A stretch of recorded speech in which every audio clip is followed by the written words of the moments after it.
धोक्याची घंटा होती, मात्र ही धोक्याची घंटा आपण पाहिली फलंदाज बाद होऊ शकला असता, मात्र तसं होतं न होता जीवनदान मिळतंय. यावेळेला देखील अपील केलंय. पंचांचा निर्णय काय येतोय पाहावं लागेल. पंचांचा निर्णय OUT आउट. दोन्ही कसलेले पंच आपल्याला पाहायला मिळत आहेत. त्या अर्थातच अंकुश बांबर्डेकर आणि त्यांच्या समवेत असणारे नितीन जबडे या दोन्ही पंचांच्या माध्यमातून सुरेख पंचगिरी आपण या संपूर्ण लीगच्या माध्यमातून अनुभवलंय. जाऊयात पुन्हा एकदा तिसऱ्या गड्याचं पतन होतंय. धावसंख्या स्थिरावली 9 धावा. DJ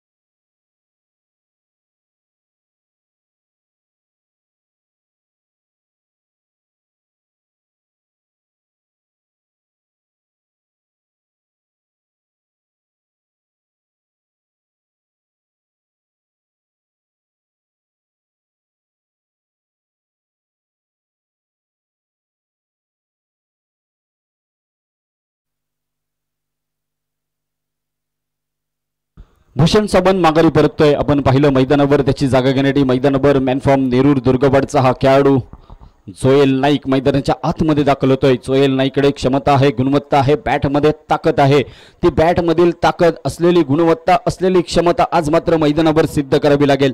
पण पाहतोय दुसऱ्या षटकाचा खेळ चालू आहे. 3 गड्यांच्या मोबदल्यात धावसंख्या आतापर्यंत 9 धावांवर रोखण्यात यशस्वी ठरलाय.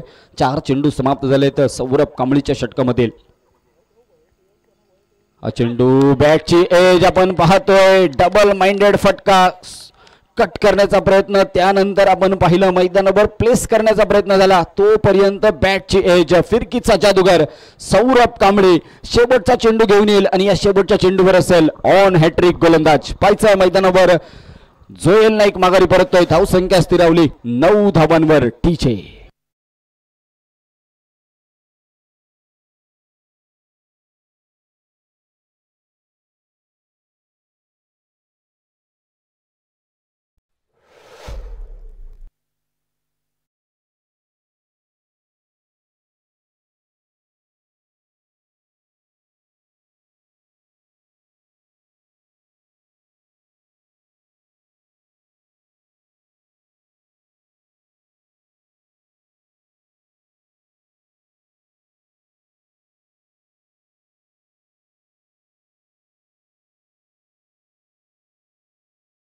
डीजेच्या माध्यमातून सुमधुर संगीत आपण ऐकतोय. कमाल झाली, स्वप्नात आली. निश्चित स्वरूपाने ही मैदानावर कमाल झाली आहे. सौरभ कांबळीने कमाल केलेली आपल्याला पाहायला मिळते. बॅक टू बॅक 2 फलंदाजांना माघारी परतवलंय.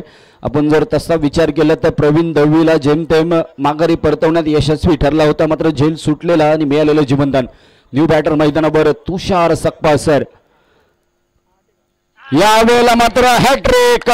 मैदानावर सौरभ कांबळीने केलेली कमाल, धमाल आणि बेमिसाल गोलंदाजी वर्षानुवर्ष निश्चित स्वरूपाने आठवणीत राहील. DJ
Khanolkar man from Malvan, अर्थातच मालवण गावचे, मालवणचे रहिवासी.